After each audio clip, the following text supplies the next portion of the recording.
morning and welcome to another video on this Esoteric Circle YouTube channel. Pete Haskins along with Wanda down here at a beautiful Menominee River on a June morning 2024. So wherever you're at on your journey, blessings to you. We're going to have a little talk about In Search of the Miraculous. We're going to talk about codependency today.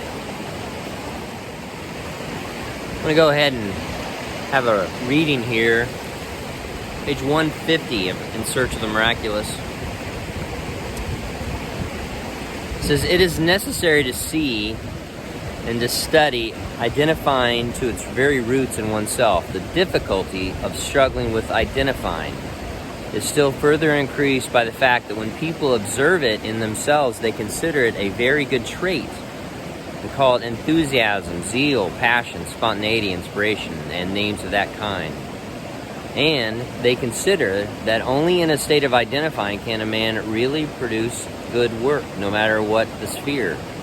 In reality, of course, this is illusion. Man cannot do anything sensible when he is in a state of identifying. If people could see what the state of identifying means, they would alter their opinion. And get this, a man becomes a thing, a piece of flesh. He loses even the small semblance of a human being that he has. In the East, where people smoke hashish and other drugs, it often happens that a man becomes identified with his pipe, that he begins to consider that he is himself a pipe. This is not a joke, but a fact. He actually becomes a pipe.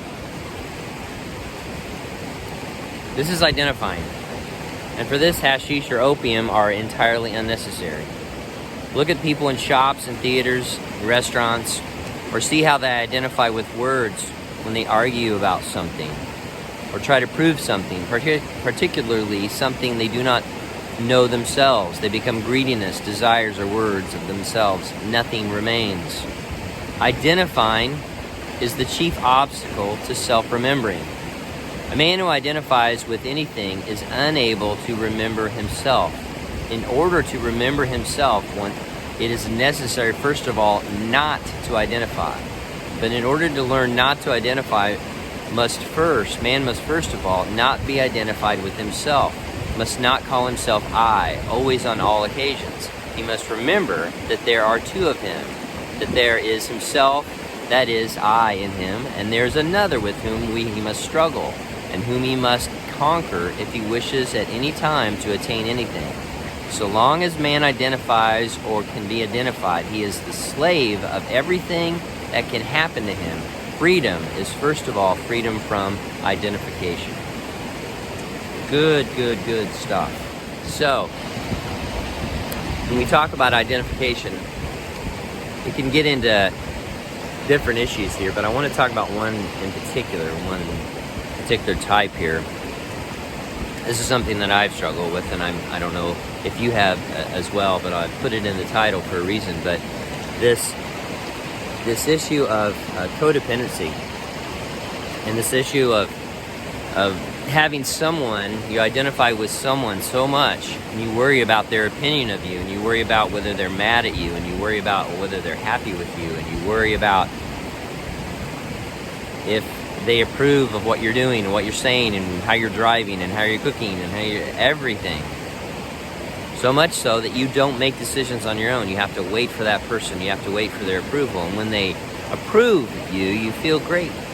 You feel wonderful. You feel like you're on top of the world. You feel like you're almost helping them. You're helping your marriage. You're helping your relationship. It's maybe a boss. Maybe a parent. But you cannot move on in this work when you are so codependent with someone.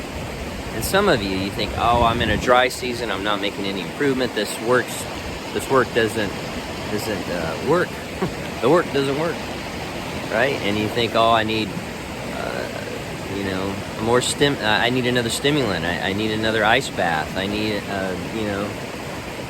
some more medication, I need some more money, I need a new job, I need to move, well, I need to vote for another president, right? I need to switch parties, I need to do this, I need to change my haircut.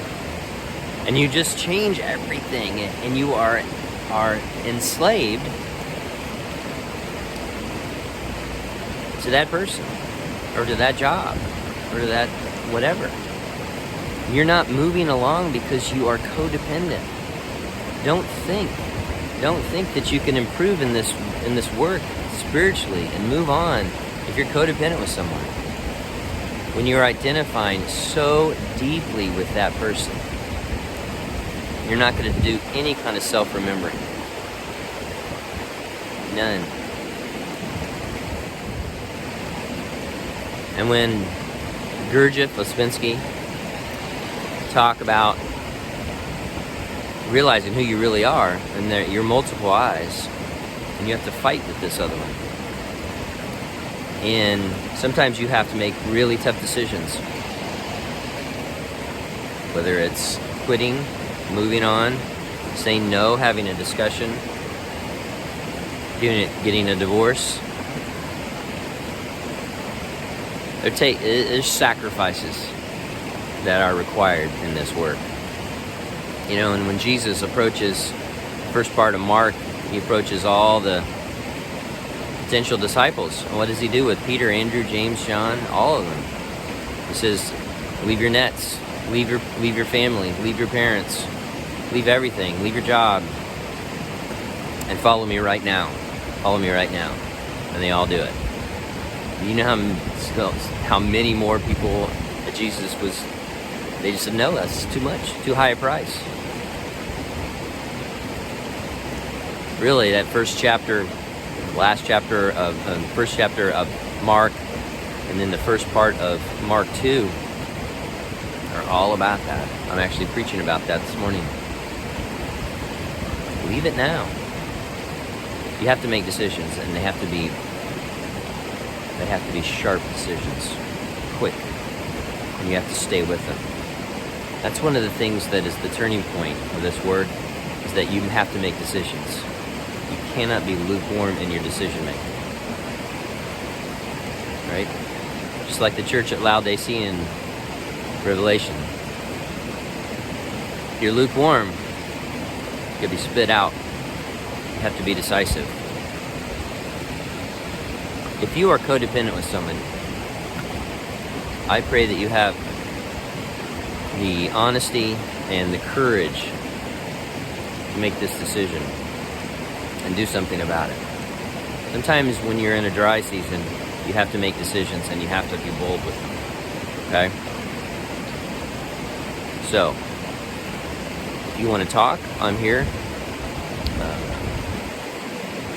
I'll put my email. You can join our group on Discord. We have an awesome group. We're having a great discussion right now on our Discord group about literal interpretation of Scripture. We're studying Maurice Nicole's The New Man right now. We're on chapter 7. There's a lot of stuff, but you need help. And you need someone to say, hey, what am I doing here? You need to talk, I'm here. Just know that codependency is a real problem for a lot of us. And I know, because I went through that. The reason I can speak to this like this is that I had to make these decisions. And it worked for me. Because I was terribly codependent. You can't be